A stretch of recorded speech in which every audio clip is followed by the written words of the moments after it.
Question 8. I call on the Honourable Member for Onchan, Ms Edge. Thank you, Mr Speaker. I'd like to ask the Minister for Enterprise if he'll make a statement on the structure of construction Isle of Man.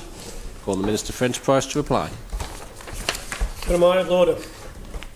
Construction Isle of Man is a public-private partnership formed out of the Construction Federation, the Construction Forum and the Chamber of Commerce to help develop the construction sector into a single voice which is representative of the industry as a whole in providing leadership and strategic direction. The new body is focused on supporting the island's industry to improve quality and safety standards, develop education and career awareness, influence environmental policy and drive the use of technology in the sector. Expressions of interest were sought for the board members and a chief executive has recently been appointed. The private sector board has been formed from a wide range of businesses, from contractor firms to quantity surveyors. There is also officer representation from our department and regular contact with my honourable colleague Mr Hooper, who has responsibility for the sector under the business agency.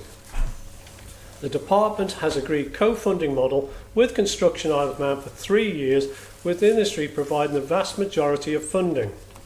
We will work towards a fully self-funded model by the end of this period.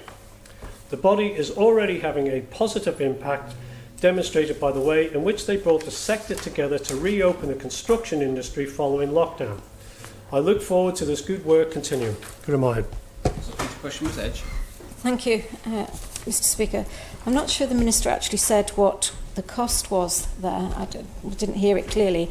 So how is the Minister going to oversee the process of the transfer of members' funds from the original Construction Federation, and how much has the new organisation received from his department? Minister to reply. Good reminder. No, I didn't say that, but I have got that as a supplementary. The total cost over the 3 years is £165,000, of which 71% will be funded by industry. Question, Ms Edge. Thank you, Mr Speaker. I'm not sure the Minister's aware, but there was an original constitution for the Construction Employers Federation, and it's quite clear in there that it's members' funds. It's not funds for anybody else to utilise. So what checks and balances has the department done before creating a completely new entity which does not get the voice, and I've spoken to many people in the industry in the last few days, does not appear to be representative of the full construction industry? Minister. This is a public-private partnership that was trying to bring all these three entities together, the Construction Federation, Construction Forum and the Chamber of Commerce. And in terms of its legal standing, we believe it has followed appropriate due process there.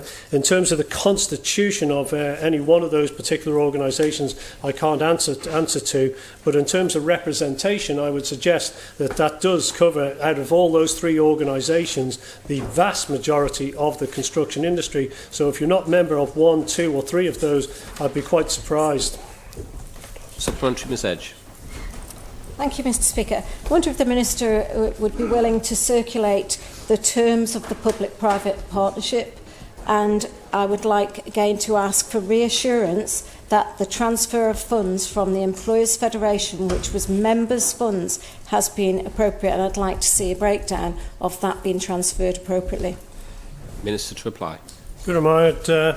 Lord, yes, I will investigate that matter, and if there is anything to pick up, I'll absolutely share it with honourable members.